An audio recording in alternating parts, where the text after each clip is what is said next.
할렐루야. 네, 반갑습니다. 한 주간도 잘 지내셨나요? 네.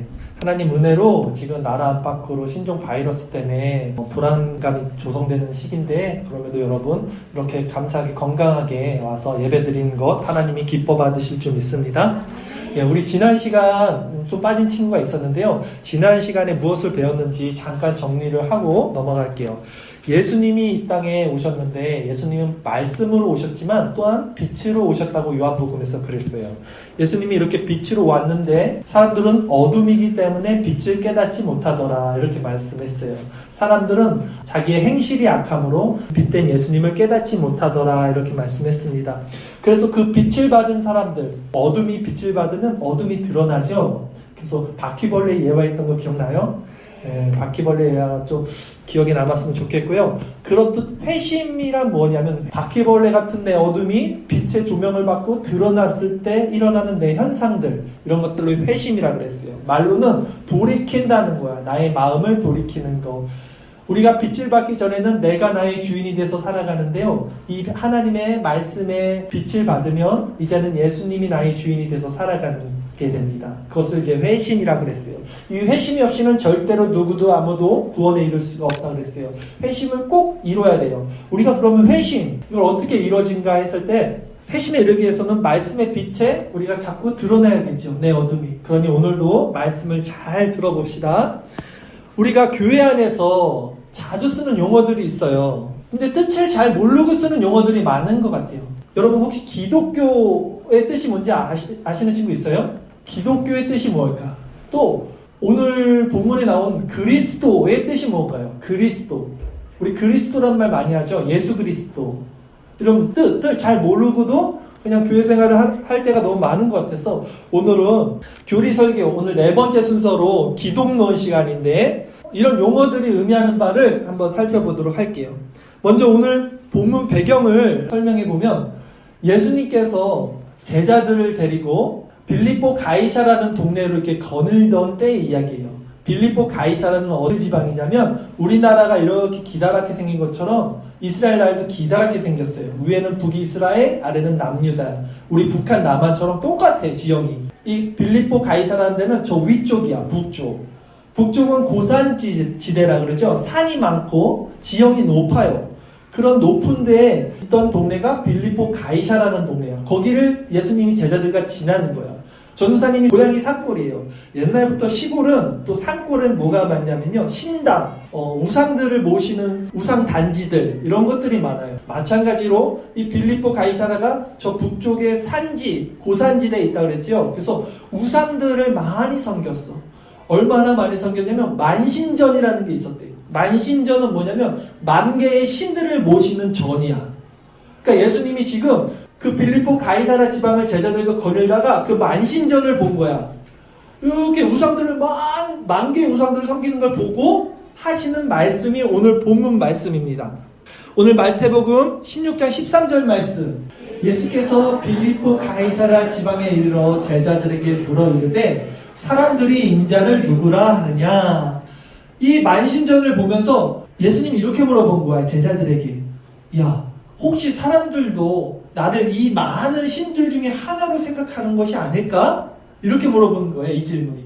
인자를 누구라 하느냐. 인자는 예수님이 자기를 가르칠 때 자주 쓰셨던 용어예요. 사람의 아들이라는 뜻인데 예수님이 자신을 낮춰서 이렇게 부르시는 그런 뜻은 용어인데, 이때 제자들이 뭐라 그러냐면 14절 말씀. 이르되 더러는 세례 요한, 더러는 엘리야, 어떤 이는 에레미야나 선지자 중에 하나라 하나이다 라고 제자들이 말해요. 세례 요한, 엘리야, 예레미야, 선지자, 이게 누구냐면요, 구약 시대에 나오는 이스라엘의 위대한 선지자들이었어요. 선지자는 뭐냐면 하나님의 말씀을 대신 전해주는 사람, 하나님의 마음을 대신 전해주는 사람이 선지자인데, 지금 사람들이 예수님을 그 선지자 중에 하나로 생각합니다, 이렇게 말한 거야, 제자들이. 이게 예수님이 또 뭐라 그랬냐면 15절 이렇게 물어봅니다. 이르시되 너희는 나를 누구라 그러냐. 그러면 사람들은 나를 그 선지자들 중에 하나라고 생각한다면 너네는 나를 누구라고 하냐 이럴 때 베드로가 나서서 이렇게 말해요. 시몬 베드로가 대답하여 이르되 주는 그리스도시요 살아계신 하나님의 아들이십니다. 베드로가 이렇게 고백해요. 시몬은 베드로의 원래 이름이 시몬이야.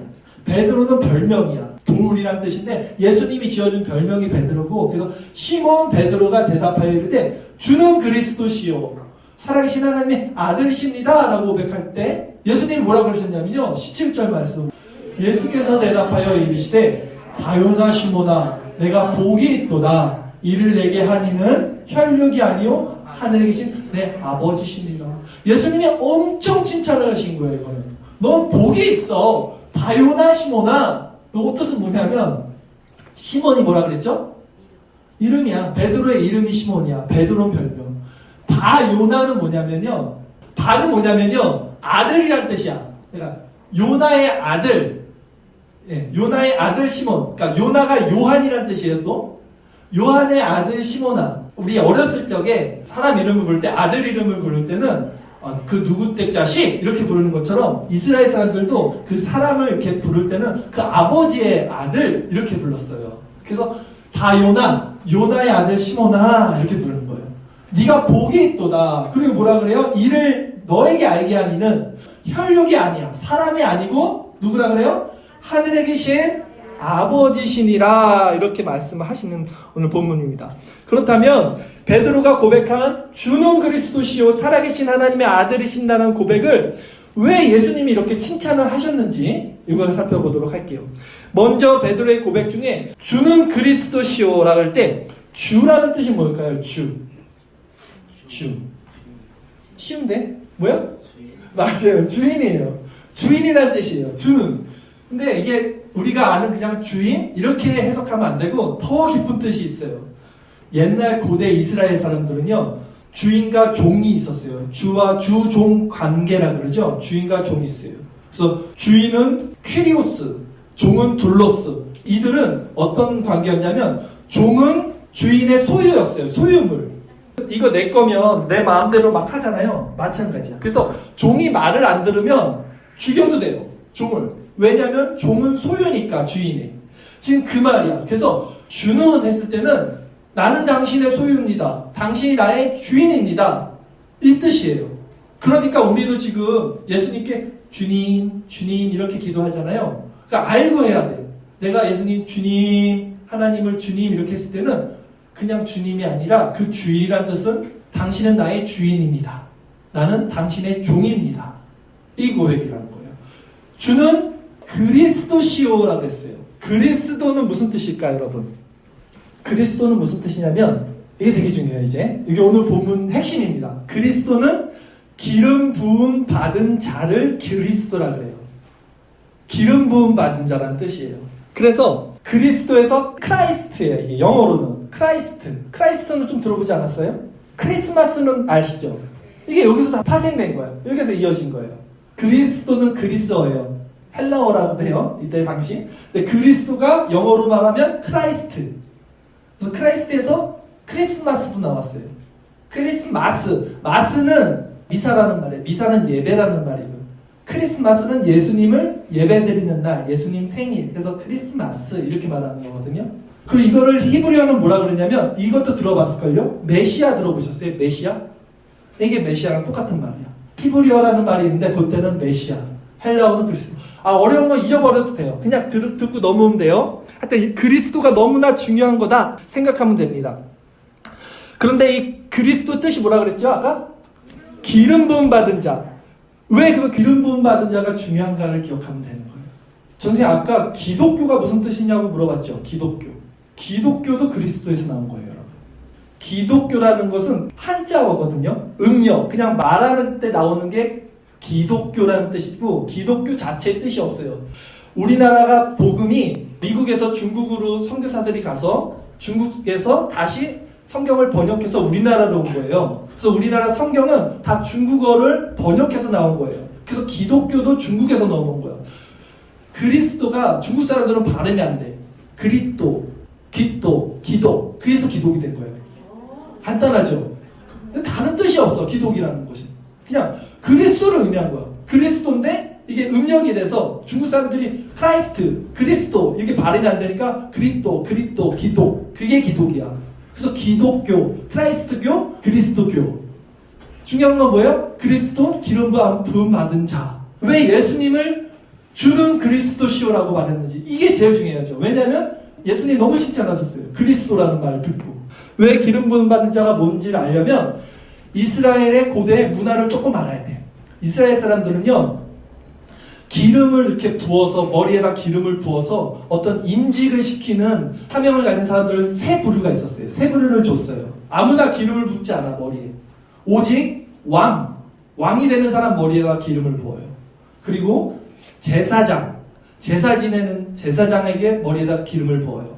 또 선지자, 아까 얘기했죠? 하나님의 말씀을 대신 전해주는 선지자들의 머리에 기름 부어요. 오직 이 세 사람에게만 머리에 기름을 부어요. 그래서 임명을 주는 거야. 근데 왜 예수님을 그리스도, 기름 부음 받은 자라고 말했을까? 왜냐면 예수님이 이 땅에 진정한 왕으로 오셨어요. 만왕의 왕, 만주의 주. 그리고 예수님이 참 선지자로 오신 거야. 하나님의 말씀을 대신 전해주시는 참 선지자로 오셨어요. 또 예수님이 제사장으로 오셨어요. 제사장은 뭐냐면 백성들의 죄를 대신 이렇게 가지고 양 같은 걸 가지고 하나님께 올라가서 제사를 대신 드려주는 사람이 제사장인데, 예수님이 자신이 직접 양이 돼서 희생 제물이 돼서 십자가에서 죽음으로써 인간의 모든 죄를 하나님과 화해시킨 대제사장이 되신 거예요. 그래서 이 고백은 주는 그리스도시요, 예수님이 나의 주인이시고 예수님이 나의 왕이시고 예수님이 참 선지자시며 예수님이 우리의 모든 죄를 대신 짊어주신 제사장입니다 라는 고백을 한 거예요. 그러니까 예수님이 나의 구원자십니다 라는 뜻이야, 쉽게 얘기하면. 그러니까 예수님이 17절에서 대답하여 이르시되 하여가 시몬아 내가 복이 있도다. 그렇죠. 그런데 예수님께서 베드로에게 이를 알게 하니는 혈육이 아니요 하늘에 계신 아버지라고 그랬어요. 그렇죠? 즉 우리가 예수님을 그리스도라고 우리가 고백하면 그 고백을 주신 이는 사람이 알려줘서 지식적으로 우리가 고백하는 게 아니라 누가 알려주신 거예요? 하늘에 계신 아버지가 알게 해주신 거예요. 아무나 우리가 예수님을 주요 그리스도라고 고백을 할 수 없어요. 아무나 할 수가 없는 거예요. 왜냐하면 그거는 혈육으로 알게 한 게 아니라 하늘에 계신 아버지가 알게 해주셨기 때문에 하는 고백이라고 그랬어요. 우리 고린도전서 12장 3절 말씀인데, 그러므로 내가 너에게 알리노니 하나님의 영으로 말하는 자는 누구든지 예수를 저주할 자라 하지 아니하고, 또 여기 중요합니다. 성령으로 아니하고는 누구든지 예수를 주라 할 수 없느니라. 그렇죠? 예수님이 주님입니다. 퀴리오스, 나의 주인입니다 라는 고백은 사람의 힘으로 할 수 없는 거예요. 오직 성령으로 우리에게 알려주신 거죠. 세상 사람들은요 이걸 받지 않아요. 당연히 예수님이 주님이시지, 예수님이 그리스도시지, 우리는 당연하게 이걸 받아들이는데, 세상 사람들이랑 이렇게 대화를 하다 보면 깜짝 놀랄 때가 많아요. 전도사님도 아무리 착하게 선하게 사는 사람들도 예수님이 나의 구원자고 그리스도야, 우리는 죄인이야 라고 말하면 이해를 할 수 없고 동의를 하지 못해요. 어떻게 예수님이 나의 주인이냐 그래요. 내 인생의 주인은 나지. 어떻게 그분이 그리스도냐, 어떻게 그분이 구원자냐고 말을 해요. 어떻게 그분이 하나님의 아들이냐 이렇게 물어봐요. 안 믿어진다 그래요. 근데 우리는 믿어집니다. 왜? 이를 알게 하니는 혈육이 아니요 하늘에 계신 내 아버지시니라. 또 누구든지 성령이 아니하고는 예수를 주라 할 수 없느니라. 하나님이 알게 해주신 거예요. 이게 할렐루야입니다, 여러분. 이게 정말 할렐루야. 이 사실을 성령이 알게 해주는 거예요. 그러기에 이 고백을 할 수 있는 우리가 복되다 예수님이 말씀하는 거예요. 마태복음 아까 17절 있죠? 시몬아 내가 복이 있도다. 우리도 지금 마음속에서 이제 예수님을 우리의 주님이십니다. 또 예수님이 그리스도십니다. 이렇게 고백한다면 그 고백은 우리 하나님이 우리를 알게 해주셨다는 것을 믿고 감사해야 될 겁니다. 우리 한번 정리를 해볼게요. 오늘 우리가 예수님은 누구신지에 대해서 배워봤는데요. 예수님은 누구십니까? 베드로가 정확히 정답을 알려줬어요. 예수님은 누구신지. 주는 그리스도시요 살아계신 하나님의 아들이십니다. 이게 정답이에요. 누가 예수님은 누구예요? 라고 말하면 이 고백하면 돼요. 예수님은 그리스도시고요 살아계신 하나님의 아들이십니다 라고 말을 하면 돼요. 그러면 먼저 주는 무슨 뜻이었죠? 주인. 그러기에 주님이라고 할 때 나는 당신의 종입니다. 당신 소유입니다라는 고백이 꼭 들어가 있어야 돼요. 종은 주인의 소유예요. 그리고 그리스도는 무슨 뜻이었죠? 그리스도? 기름 부음 받은 자. 기름 부음 받은 구약에 세 직분이 있었죠? 누구였죠? 왕, 선지자, 제사장. 즉 예수님이 이 땅에 만왕의 왕으로 오셨고 하나님의 참 선지자로 오셨으며 모든 우리의 죄를 지고 하나님과 우리 사이를 화해시킨 제사장으로 오셨다는 말이에요. 이를 알게 하신 이는 누구셨죠? 하나님도 맞고 성령도 맞아요. 같은 하나님이시니까. 그 감사하는 마음으로 오늘도 우리가 베드로와 같이 이 고백을 할 수 있는 저와 여러분 됐으면 좋겠습니다.